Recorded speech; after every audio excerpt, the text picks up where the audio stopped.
Hi, ladies and gentlemen. How are you doing? I'm doing great too. Say, I have a book for you.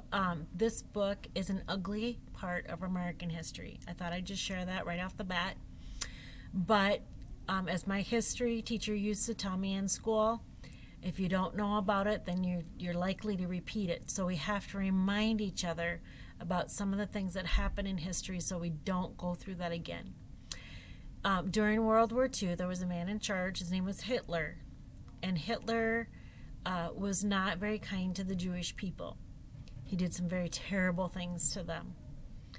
And one of the things that he did was he put them in ghettos. They're called ghettos, in a specialized place inside a town for that group of people. They couldn't go in or out. And then after they were in the ghettos for so long, they were transported a lot of times by train to a concentration camp.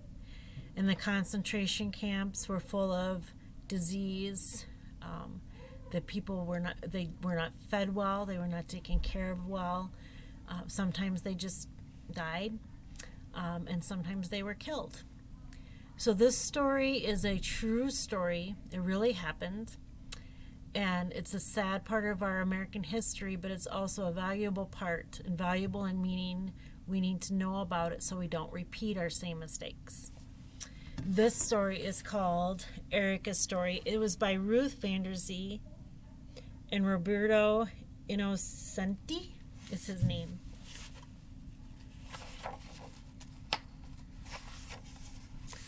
In 1995, the 50th anniversary of World War II, I met a woman in the story.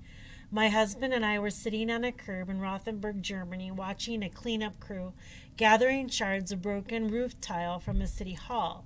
A small tornado had ripped through this lovely medieval village the night before and scattered rubble everywhere. An elderly merchant standing nearby was telling us that the storm left as much devastation as the last Allied attack of war. When the merchant went back to tending the store, the lady sitting next to us introduced herself as Erika. She asked if we'd been traveling. When I told her that we had been studying in Jerusalem for 2 weeks, she said with longing in her voice that she had always wanted to visit Jerusalem, but had never been able to afford the trip. I noticed she was wearing a Star of David on her gold chain around her neck. So I mentioned that after our stay in Israel, we had driven through Austria and visited the concentration camp in Mauthausen. Erika told me that she had one time gotten as far as the entrance to Dachau, but could not bear to enter. She then told me her story. So here's the picture from this page of the cleanup from City Hall.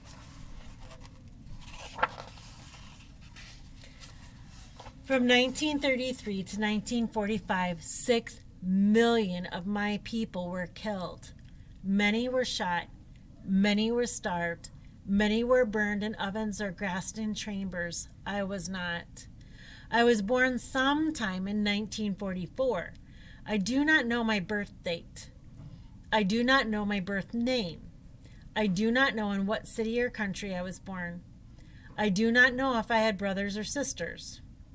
What I do know is that when I was just a few months old, I was saved from the Holocaust.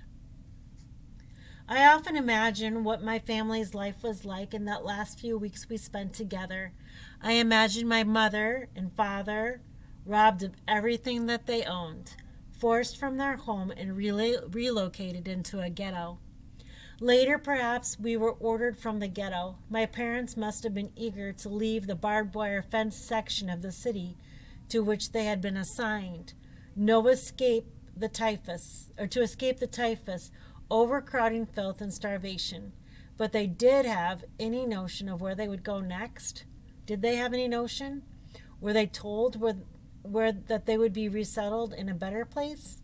A place where there would be food and work? Had they heard whispered rumors of death camps? Death camps? Yeah.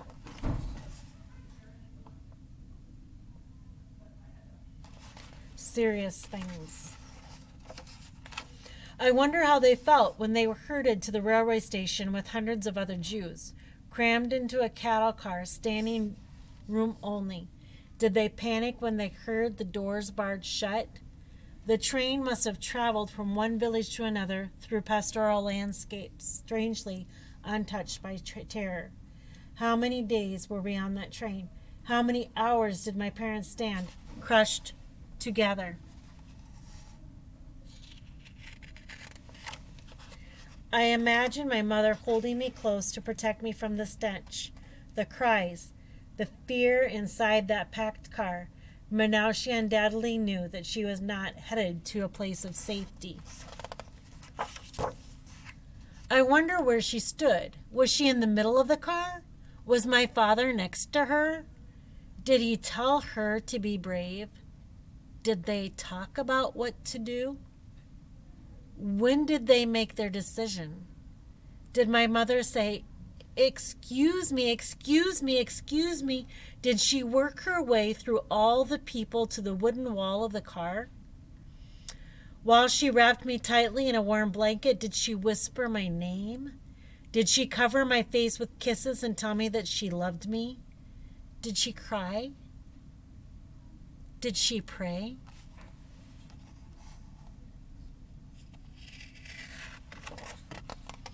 As the train slowed through a village, my mother must have looked up through the opening near the top of the cattle car. With my father, she must have tried spreading the barbed wire that covered the hole. My mother must have lifted me over her head and toward the dim daylight. What happened next is the only thing I know for sure. My mother threw me from the train.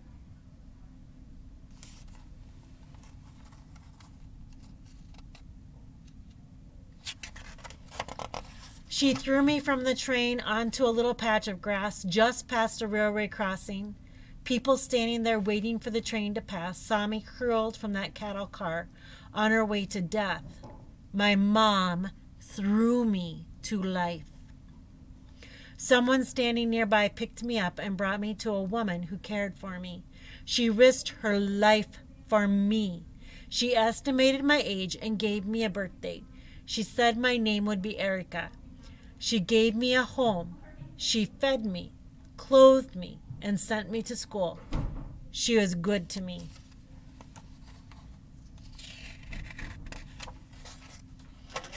When I was 21, I married a wonderful man. He lifted the sadness that often filled me, and he understood my desire to belong to a family. We had 3 children together, and now they have children of their own. In their faces, I see mine. It was once said that my people would be as many as the stars in the heavens. 6 million of those stars fell between 1933 and 1945. Every star was one of my people whose life was savaged and whose family tree was torn apart. Today, my tree has roots again.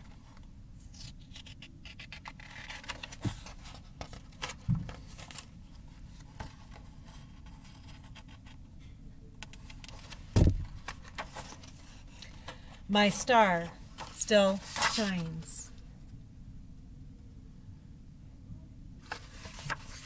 I don't know about you, maybe because I'm a mother, but I'm sure you could probably understand the feeling to some level of the trauma of being forced to throw your own child from a train, not knowing the love that you have for the child, knowing that they have more chance at life than where they're going.